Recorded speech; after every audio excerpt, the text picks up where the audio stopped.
Olá, meu nome é Lili Sleiman, eu sou psicóloga. Esse é mais um vídeo em que eu falo sobre o transtorno obsessivo compulsivo. Nessa série de vídeos eu tratei sobre alguns temas. No último vídeo eu falei sobre as causas e o tratamento do toque. Eu especifiquei um pouquinho o tratamento, como funciona dentro da linha da terapia cognitivo-comportamental, a TCC.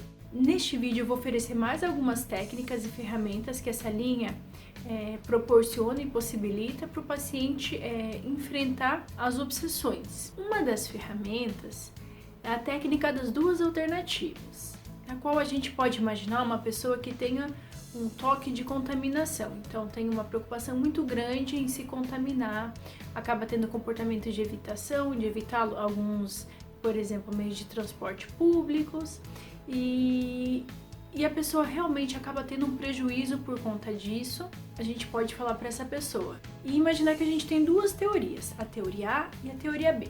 Sendo que a teoria A diz, realmente você está contaminado porque, por exemplo, aquele contato que você teve ao entregar o dinheiro para o mendigo ou entregar algum lanche, aquele contato realmente te contaminou, então por isso você precisa de fato lavar suas mãos várias e várias vezes por dia, continuar com essa compulsão de lavar 30, 40 vezes as mãos, senão você pode realmente contaminar alguém da sua família e quem sabe até vir a causar a morte dessa pessoa.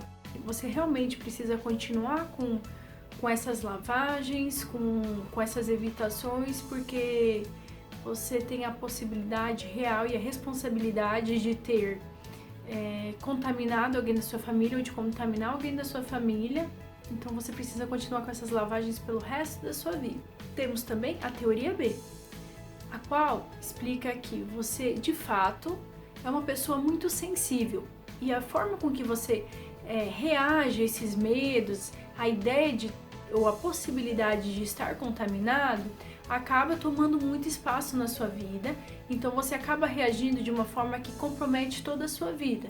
Por exemplo, fazendo uma lavagem 30 vezes, ou não podendo encostar nas pessoas da sua família com a roupa que você vem da rua, ou não permitindo que as pessoas circulem dentro da casa com o calçado que vieram da rua, porque existe a possibilidade deles contaminarem o ambiente. Então, a teoria B explica que você é uma pessoa sensível a esses medos porque você tem toque e somente isso. Observando essas duas teorias, a teoria A e a teoria B, qual dessas duas alternativas, a teoria A e a teoria B, qual parece mais provável? Você já tentou lidar com seus medos como se fosse um medo excessivo, um sintoma do toque, algo decorrente do toque mesmo, e não uma possibilidade real? Como você acha que seria se você encarasse dessa maneira? Neste sentido, nós podemos auxiliar o paciente a compreender que existem outras explicações, que não é somente a explicação de que eu sou realmente responsável, então eu preciso realizar essas compulsões, que ele não é o total responsável pela proteção da família e de si próprio, ou seja, que não é um ritual que vai possibilitar ou prevenir que alguma catástrofe aconteça. Temos também a técnica conhecida como seta descendente, que pode ser utilizada para vários objetivos dentro do processo de terapia. Para o toque, a gente pode pegar o exemplo de uma pessoa que se sente na obrigação de abrir todos os e-mails, inclusive aqueles que são de propaganda, que são de empresas aéreas, de linhas aéreas, que são de alguma vaga que ele se candidatou há muito tempo atrás, mas ele se sente obrigado a abrir um por um, inclusive os e-mails que estão no lixo.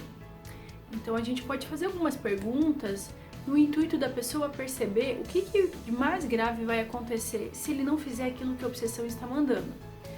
Se você não abrir os e-mails de propaganda, o que de pior pode acontecer? Aí ele vai responder e a gente pergunta, e então? Aí ele pode responder, por exemplo, que ele vai deixar ele pode estar deixando de ver alguma coisa muito importante. E então, se você deixar de ver alguma coisa muito importante, o que pode acontecer? Eu posso não me beneficiar daquela informação. E o que de pior pode acontecer se você não se beneficiar daquela informação? E assim vai, a gente vai perguntando até levar a pessoa a perceber qual seria o pior cenário. Normalmente esse cenário, ele tá exagerado, a a pessoa imagina que vai acontecer alguma coisa muito grave se ela não fazer aquilo. Quando na realidade a gente pode confrontar também com a técnica que eu comentei no outro vídeo, que é o questionamento socrático, e levar a pessoa a perceber que ela já está se privando de olhar essas notícias, porque já que esses e-mails estão acumulados há muito tempo, casos de serem anos, então ela já se privou dessas informações e provavelmente se ela abrir aquele e-mail naquele dia, talvez não tenha mais nem validade. Então a gente começa a confrontar alguns dados, algumas ideias e crenças que a pessoa tem daquilo que pode vir a acontecer. Assim o indivíduo fica um pouquinho mais confortável em perceber que nenhuma catástrofe de fato vai acontecer. Tem também a ferramenta que é o cálculo das vantagens e desvantagens, que pode ser feita de duas maneiras. Tanto colocar na balança as vantagens e desvantagens de fazer um ritual, e também o contrário, quais são as vantagens e desvantagens de não fazer o ritual, de não ceder ao toque, de não conferir tudo antes de sair de casa, de não alinhar as cortinas antes de dormir, de não ter que esperar uma pessoa usando uma determinada roupa para poder atravessar a rua. Então a gente pode ajudar o paciente a elaborar essa lista para ficar um pouquinho mais fácil também na hora de enfrentar o toque. Existe também o exercício do tribunal, no qual o paciente ele vai precisar provar sua culpa. Então, se a obsessão diz que ele precisa entrar e sair pelo mesmo elevador quando ele vai em alguma consulta, em algum prédio, no próprio trabalho, então ele vai precisar fazer toda a acusação, ele vai funcionar como promotor. Ele vai precisar explicar que se ele não entrar nesse elevador, ele vai ser o culpado pela morte de alguém na família. Se ele sair pelo elevador diferente, alguma coisa de muito grave pode acontecer e, por fim, ele vai fazer toda a acusação. E também ele vai precisar, além de provar a culpa dele, ele vai precisar fazer a própria defesa, na qual ele vai precisar se esforçar, e claro que nós, enquanto psicólogos, vamos estar auxiliando nesse processo. Aí a gente pode utilizar de várias técnicas para ajudar também ele a montar a defesa dele, na qual a gente pode pensar em quantas pessoas pegam diariamente o elevador naquele prédio sem ser o mesmo, para entrar e para sair. Quantos acidentes será que elas provocam por conta disso? Que a pessoa não tem o poder de evitar alguma catástrofe somente entrando e saindo pelo mesmo elevador? Quantas pessoas ele conhece que causaram a morte ou provocaram um mal, alguma catástrofe, por não saírem no mesmo elevador que entraram? Em mãos ele vai ter todas as provas de que ele é culpado e as provas de que não, de que ele é inocente. E por fim ele vai precisar avaliar tudo isso depois que ele agiu como promotor e advogado de defesa. E após ele levantar todas essas evidências, ele vai precisar dar um veredito: absolvido ou culpado. E ele vai precisar justificar. Então não basta falar que não, de fato eu sou inocente, ele vai precisar justificar. Até para ele conseguir se convencer de que realmente ele não tem essa responsabilidade nem esse poder. Outro instrumento bem interessante são os testes comportamentais, no qual o sujeito ele vai funcionar como se ele fosse um cientista. Então ele vai avaliar e analisar aquelas obsessões que ele tem como se fossem hipóteses, não como se fossem verdades, porque até então ele lida com aquilo como se fosse uma verdade. Então é uma verdade que isso vai acontecer, então eu faço isso. Ou para não acontecer X, eu vou e faço Y.